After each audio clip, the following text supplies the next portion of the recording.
आज मैं अपने प्रोग्राम का आगाज़ जिस स्टोरी से करने वाला हूँ, उसके बाद फिर कौम यूथ से मुझे कवी उम्मीद है कि आज मुझे इंडिया का एजेंट और रॉ का परवरदा साबित कर दिया जाएगा। लेकिन सानू की दुश्मन, वो दुश्मन जिसको शायद सिर्फ मैं ही अपना दोस्त मानता हूँ, भारत ने एक ऐसा अवाम दोस्त कदम उठाया है कि शायद हमें बहुत पीछे छोड़ दिया अनफॉर्चुनेटली। कोरोना के पेश नज़र भारतीय अरकान पार्लियामेंट की तनख्वाहों में 30% कमी कर दी गई है और सबसे ज़्यादा काबिल ज़िक्र बात यह है कि यह कमी कोई 1-2 माह के लिए नहीं बल्कि पूरी 1 बरस की मुद्दत के लिए भारतीय पार्लियामेंट ने, भारतीय सदर ने मंजूर कर ली है।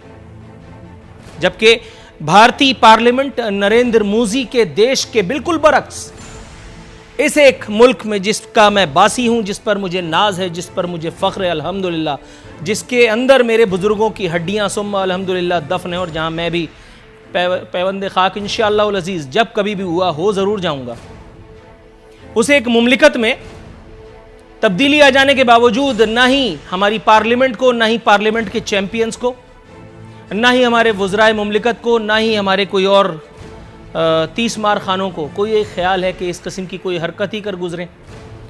जब कभी मामला होता है तनख्वाहों में इजाफे का, बढ़ोतरी का, तो नून लीग हो या पीटीआई, पीपल्स पार्टी हो या कोई और जमात, सब मिल करके एक ही दस्तरखान पर वो कुछ करते हैं कि जिसका कोई इंसान गुमान भी नहीं कर सकता। लेकिन जब बात हो अवामी मफाद की, उसमें कुछ करने की, तो फिर बड़े मामलात हो जाया करते हैं। जो चल रहा है चलने दो, फार्मूला लागू है, रहे नाम साईं का। मैडम ये मुझे बताइए, भारतीय वज़ीर आज़म ने अरकान पार्लियामेंट की तनख्वाहों में 30% कमी की है और यहाँ मेरे मुल्क की जो एक खबर है वो मुझे बताती है कि वफाकी काबीना में रद्दबदल के बाद अब तादाद जो है वज़ीरों और मुशीरों की वो 47 हो गई है। मैडम ये दोनों खबरें एक दूसरे का बिल्कुल उलट, बिल्कुल मुतज़ाद नहीं है। जो खबर पाकिस्तान से जारी होनी चाहिए थी वो हिंदुस्तान से जारी हो रही है, क्या कहेंगी? नूरुल आरिफीन, देखें ये मेरे ख्याल में आजकल की ही बात है, क्योंकि हमारे पंजाब असम्बली में तो तमाम जो हमारे मेंबरान हैं उन्होंने पूरे अपने महीने की जो तनख्वाह है वो डोनेट ऑलरेडी वो कर चुके हैं। और इसी तरह से हालांकि और बल्कि अगर आप देखें तो आपकी जो आर्म्ड फोर्सेस हैं, नेवी है, आपकी जी आर्म्ड फोर्सेस ने बिल्कुल किया, सियासतदानों को ख्याल नहीं है उनके मुकाबले। नहीं, लेकिन उन्होंने या 2 दिन की या 3 दिन की या 4 दिन की अकॉर्डिंग टू ग्रेड की है। हम लोगों ने ग्रेड के मुताबिक नहीं की, हमने पूरी तनख्वाह जो है वो डोनेट कर दी है। और उसके अलावा भी जो कोई हमारे पास जो वसाइल अल्लाह ताला ने दिए हैं, कोशिश यही होती है कि वो इस्तेमाल किए जाएं। तो आपको मेरे ख्याल में शायद मुझे नहीं पता, वहाँ पे काबीना में भी आई एम श्योर ज़रूर लोगों ने डोनेट किया होगा। अब उसका ऐलान कब करेंगे ये मुझे नहीं मालूम, लेकिन हमने पंजाब में तो सबने ये कर लिया है। एक महीने की सैलरी डोनेट करना और 1 साल तक अपनी तनख्वाहों में 30% कमी को बर्दाश्त किए रखना, ये बिल्कुल ऐसा ही है कि जैसे एक तरफ से आपको 100 रुपए का नोट दिया जाए और दूसरी तरफ से 1 लाख रुपए की बात कर दी जाए। मैडम ये दोनों बातें बिल्कुल एक दूसरे के बस सरीहन खिलाफ हैं। 1 महीने की तनख्वाह डोनेट कर देने का मतलब नहीं।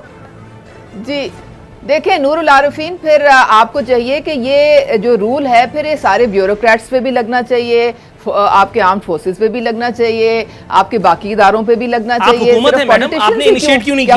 मैं यही तो सवाल पूछ रहा हूं। ये बाकी देखें, नहीं हुकूमत की बात नहीं है, बात ये है कि आपको टैक्स पेयर के पैसे से तनख्वाहें मिल रही हैं, ब्यूरोक्रेट्स को भी टैक्स पेयर के पैसे से तनख्वाहें मिल रही हैं, सारों को भी टैक्स पेयर। तो अगर टैक्स पेयर का पैसा आपने जो है वो डोनेट करके बचाना है तो फिर वो रूल सारों के लिए होना चाहिए ना। आपको पता है हमारे बहुत सारे पॉलिटिशियंस हैं जो बात कह रही है वो आधा सच है, ये बात तो मैं भी जानता हूं कि जो कुछ होना चाहिए, लेकिन वो किया क्यों नहीं जा रहा, आप ये बताने पर तैयार नजर नहीं आती। मैं आपकी तरफ आता हूं मैडम, थोड़ा सा तवक्कुफ कीजिएगा। नहीं तो मैं आपको बता रही हूँ, आप सुन नहीं रहे हैं। आप कह रहे हैं जी महीने की तनख्वाह क्यों आपने किया है, आपको चाहिए था कि इंडिया की। अब इंडिया ने अगर किया है तो उन्होंने बाकी जो वहां पे हो रहा है, क्या वो भी एक आप मिसाल सामने रखेंगे किस तरीके से सड़कों पे वहां पे? मैं यही तो सबसे बड़ा एतराज है, यही सबसे बड़ा एतराज है कि वहां एक इतना बड़ा कारनामा सर अंजाम दे दिया गया और यहां मैं बैठा हुआ बातें कर रहा हूं। वो इतना बड़ा, और आप कह रही हैं कि ये कोई हैसियत ही नहीं रखती, रोज अटैक कर रहा है, ये भी बहुत बड़ा कारनामा कर रहा है ना इंडिया। ये भी नरेंद्र मोदी की सरकार ही कारनामा कर रही है। मैडम, नरेंद्र मोदी मेरी खाला का लड़का नहीं है, थोड़ा सा तवक्कुफ कीजिएगा। अब आप मुझे हिंदुस्तान में उलझा करके बात को गोल करने के चक्कर में थोड़ा सा वेट कीजिए मैडम, मैं आपकी तरफ आता हूँ। मैडम आपकी तरफ आऊंगा, थोड़ा सा वेट कीजिए, थोड़ा सा वेट कीजिए मैडम। अब आप मुझे हिंदुस्तान की लंतरानी में उलझा करके आप ये साबित करने की कोशिश करेंगी कि आप कितनी बड़ी इंडिया दुश्मन है। थोड़ा सा तवक्कुफ कीजिएगा, मैं आपकी तरफ आता हूं। सेनेटर शाहीन खालिद भट्ट साहब, हुजूर वाला, मैं आपकी तरफ आता हूं।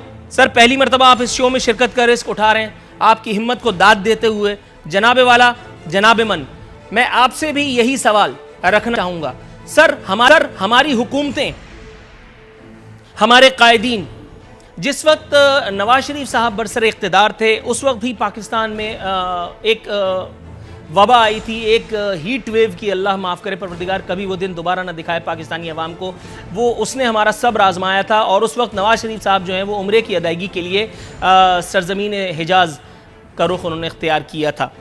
सर, वहाँ नवाफिल पढ़ती हुई उनकी एक तस्वीर आज भी जब मेरे जहन में आती है तो मेरा खून खौलने लगता है कि वो एक आदमी जिसको मसनद इक़्तिदार अल्लाह ताला ने तीसरी मरतबा अता की हो ताकि वो अपनी कौम को सर्व करे, और वो वहाँ अपनी जिम्मेदारियों से ओहदा बरा होने के बजाय मस्जिद नबवी में जा करके और नवाफिल की अदायगी कर रहा था। इस एक बात से यकसर क़ता नज़र कि इस मामले में नबी करीम सल्लल्लाहु अलैहि वसल्लम की हदीस, कुरान करीम के अहकामात और हमारे खुलफाए राशिदीन की ज़िंदगियाँ क्या बताती हैं। फिर यहाँ इंडिया से दोस्ती में सर नवाज शरीफ सरकार ने कोई दकीका फ़रोग़ुज़ाश्त नहीं किया। सर, किन अल्फाज में आप अपनी जस्टिफिकेशन देना चाहेंगे? देखिए, मैं समझता हूँ कि जिस तकलीफ़ और जिस परेशानी में इस वक्त पाकिस्तानी कौम है, इसमें कोई शक नहीं कि हर एक को बढ़ चढ़ कर अपनी जो काबिल कुछ कर सकते हैं वो कुर्बानी देनी चाहिए। सिर्फ अपना पॉलिटिशियन नहीं, हर जो तबका है, जो फ़िक्र के लोग हैं, उनको अपनी तरफ से कुर्बानी देनी चाहिए। लेकिन मुझे सिर्फ यहाँ पे आप बात बिल्कुल इत्तेफाक है इस बात से, और मैं समझता हूँ कि अगर हम लेट हो गए हैं तो हम उसके माज़रत ख़्वाह हैं, हर बंदे को देना चाहिए। लेकिन मैं सिर्फ ये चाहता हूँ कि हमें कॉपी कैट नहीं होना चाहिए कि अभी चूँकि नरेंद्र मोदी ने ये बात की है तो उसके अप्रिशिएटिव होते हुए हम इस बात को शुरू करें। हमें इससे पहले करना चाहिए था और उससे ज़्यादा करना चाहिए था, और भी ज़्यादा करना चाहिए, इसमें कोई शक नहीं है। और मैं आपसे बिल्कुल एग्री करता हूँ कि सियासतदानों को भी, और आपकी इत्तला के लिए अर्ज़ है कि सेनेट के अंदर हमने एक मांग की, जैसे बताया हमारी कुलीग ने कि 1 माह की उन्होंने सैलरी हमने दे दी है, लेकिन वो काफ़ी नहीं है। आई एग्री विद यू, हमें और भी देनी चाहिए और इंडिया से कहीं ज़्यादा देनी चाहिए, एक बात।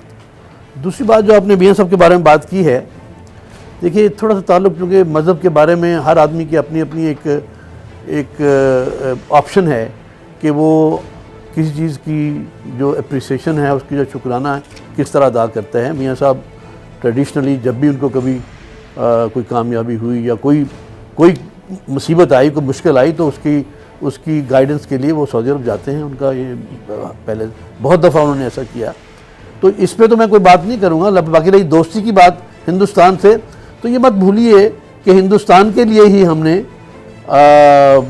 6 धमाके भी किए, वो मियां साहब नहीं किए। उस वक्त भी वो दोस्ती का इजहार कर सकते थे और 6 की बजाय उसको पास ऑन कर सकते थे, जबकि इतना प्रेशर भी था। लेकिन बात दोस्ती की नहीं, एक पॉलिसी की बात है उनकी, और बड़ी उनकी एक पॉलिसी ऐसी थी कि हम बिल्कुल लड़ाई लड़ना नहीं चाहते थे। इसके कुर्बानी देने के लिए ये नहीं कि हम कश्मीर की कुर्बानी दे के तो उसकी बेस के ऊपर दोस्ती करना चाहते थे, ऐसा कभी नहीं हुआ। लेकिन हम उस वक्त के हालात के मुताबिक इस खित्ते में एक लड़ाका किस्म का मुल्क, मैं आजिज धामरा साहब से की तरफ से होता हुआ हूँ। आजिज धामरा साहब, सर आप मुझे सुन सकते हैं? जी नूरुल आरफिन, मैं आपको सुन रहा हूँ। सर, मैं आपको प्रोग्राम में खुशामदीद कहता हूँ। हुजूर वाला सर, ये मुझे बताइए, सबसे पहले तो आपसे इजहार अफसोस करता चलूँ, हुजूर अभी मुझे प्रोग्राम का इंट्रो देते हुए इत्तला मिली वज़ीर आला सिंध जनाब मुराद अली शाह साहब की बहनोई की रहलत हो गई है। सर, मेरी तरफ से, मेरे व्यूवर्स की तरफ से, हमारी पूरी टीम की तरफ से, बल्कि हमारे पूरे चैनल की तरफ से ताज़ियत कबूल फरमाइए सबसे पहले। दूसरी जानिब मैं आपसे एक सवाल जो पूछना चाह रहा था, सर बबांगे दोहल ऐलान किया था सिंध सरकार ने कि किसी को मुलाजमीन की बरतरफ़ी की इजाज़त नहीं दी जाएगी, लोगों को राशन फराहम किया जाएगा। राशन की तकसीम का तरीक़ाकार अब तक वज़ा किया जा रहा है, रह गई भर्तियाँ जो बरतरफ़ियाँ हैं उनका सिलसिला किसी तौर रुकने में नहीं आ रहा, और सैकड़ों की तादाद में लोगों को मुलाजमतों से निकाल दिया गया। यहाँ इस एक शहर में जहाँ मैं बैठा हूँ, सर ये जगह सिंध सरकार की अमलदारी में नहीं आती या आपकी तरजीहात कुछ और हैं? फरमा रहे हैं कि अल्लाह का शुक्र इस वक्त कोरोना का इतना प्रेशर नहीं है, लेकिन हम अंदाज़ा लगा रहे हैं कि अप्रैल के आखिर तक कोरोना का बहुत दबाव होगा। 14 अप्रैल के बाद हमने देखना है कि लॉकडाउन को कैसे ख़त्म किया जाए। हम देखेंगे कि कौन कौन से शोबे मरहलावार हमने खोलने हैं।